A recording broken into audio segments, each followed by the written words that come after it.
Welcome to This Explainer. Okay, today we are going to take literally thousands of years of human history and transform it into one fast-paced story of incredible progress.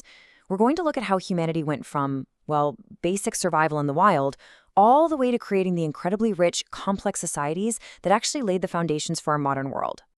So let's just dive right in with the ultimate question. How exactly did our ancestors go from simply trying to survive in the forest, hunting and gathering day by day, to building these massive, complex empires with laws, writing, and monumental architecture? I mean, it didn't just happen overnight, right? And understanding the exact steps they took is absolutely fascinating. Think of this entire explainer as a journey, and consider this our map. We'll be tracking this incredible domino effect of human innovation through 5 key stages: tracing our early ancestors, surviving the Stone Age, the farming revolution, the rise of civilizations, and finally, the legacies of early civilizations. All right, let's jump straight into part 1, tracing our early ancestors. We have to start way, way back before writing even existed. Now, because we have 0 written records from this era, archaeologists basically have to act like detectives. And a really great way to remember how they piece this all together is this handy TBPPA memory trick. We're looking at tools, which tell us about their tech, bones, which reveal their physical features and diets, pottery, showing us how they stored food, paintings, which give us a brilliant glimpse into their art and symbolic communication, and finally, architecture, showing us exactly how they organized their earliest settlements. Together, these 5 clues literally bring the silent past back to life. And looking at our biological timeline, you can easily remember the sequence of our ancestors as handy, upright, Neanderthal, and finally us. We start with Homo habilis, the handy toolmakers, who aren't on the timeline but start the trend. Then Homo erectus, the upright humans who actually migrated out of Africa around 2 million years ago. Fast forward and we're sharing the timeline with Homo neanderthalensis, who lived until about 40,000 years ago. Meanwhile, Homo sapiens, yeah, that's us, evolved back in Africa roughly 300,000 years ago. But the real kicker is at the bottom there. 12,000 years ago, the Earth's climate warmed up, the ice melted, forest expanded, and this single environmental shift changed human history forever. Moving right along to part 2, surviving the Stone Age. As humans spread out searching for resources, they really had to adapt.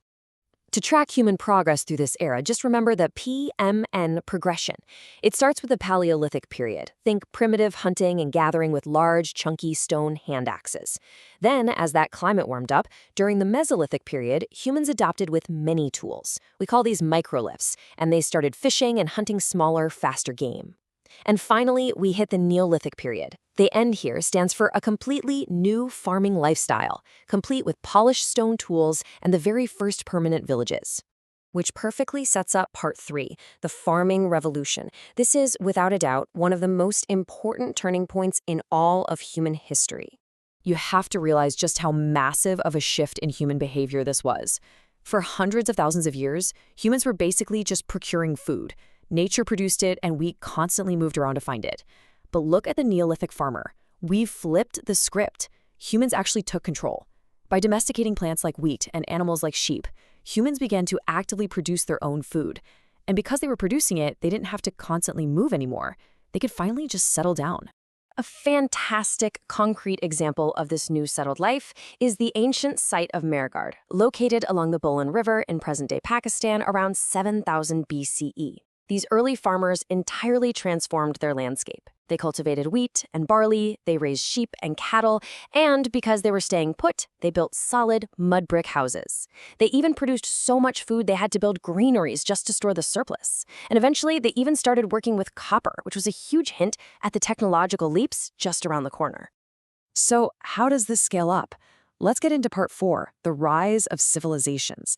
How did simple farming villages snowball into massive societies? It is literally a domino effect, and you can see it in motion here. Step 1, agriculture. Because of farming, we get step 2, a surplus of food. Now, when you have extra food, not everyone has to be a farmer. This unlocks step 3, population growth and the specialization of labor. Suddenly, you have people who are full-time potters or metal workers or builders. Those specialized goods naturally lead to step 4, expanded trade. Trade hubs then boom into step 5, the development of cities. Add in some administration and writing, and boom, step 6, you have the emergence of true civilization.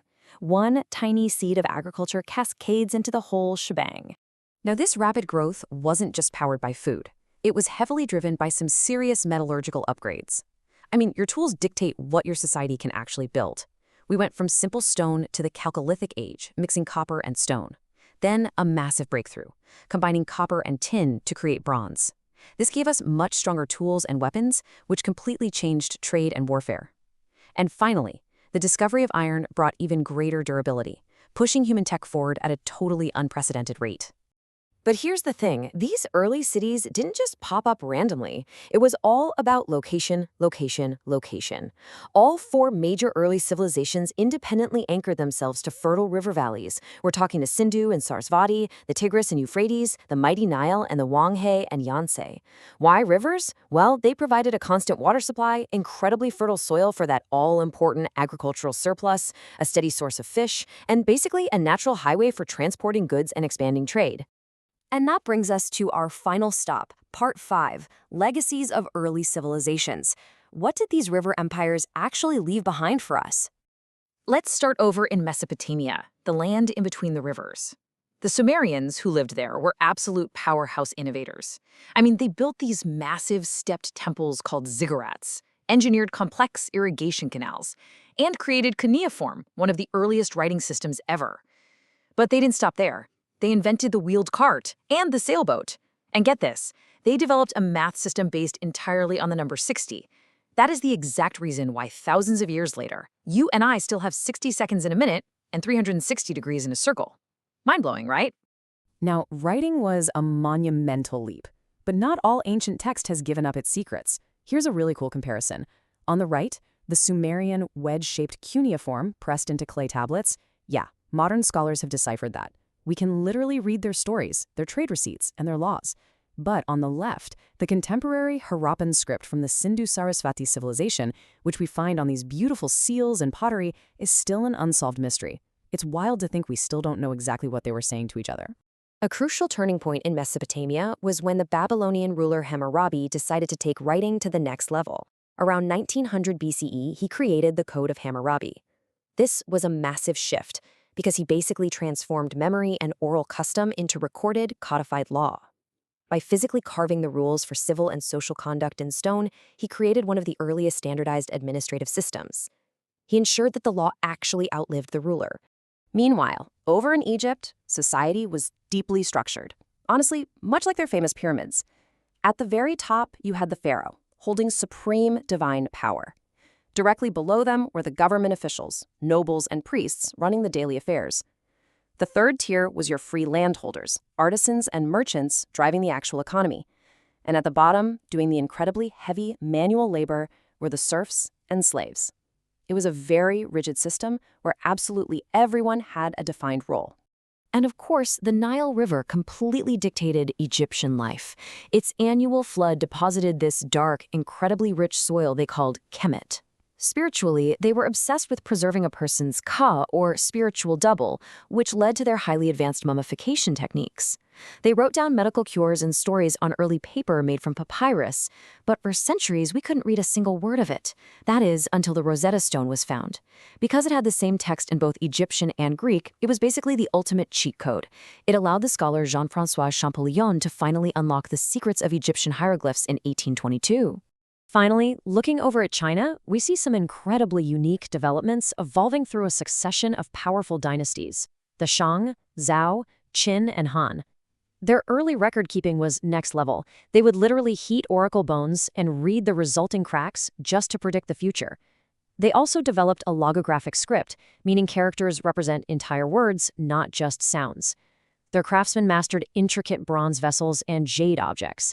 They kicked off monumental engineering projects like the Great Wall, and crucially, they established the Silk Road, a massive trade network connecting Chinese goods to India, West Asia, and eventually the entire world. As we wrap up this explainer today, we've seen how humanity journeyed from chipping basic stone tools in a forest to engineering sailboats, writing codified laws, and mapping the stars. So I want to leave you with this thought to ponder. Knowing that the very foundations of our modern world, our math, our writing, our global trade networks, were set in motion by these ancient river civilizations over 4,000 years ago, what foundations are we creating today that will survive and shape the humans of the next 4 millennia? Thanks so much for learning with me today, and keep questioning the past.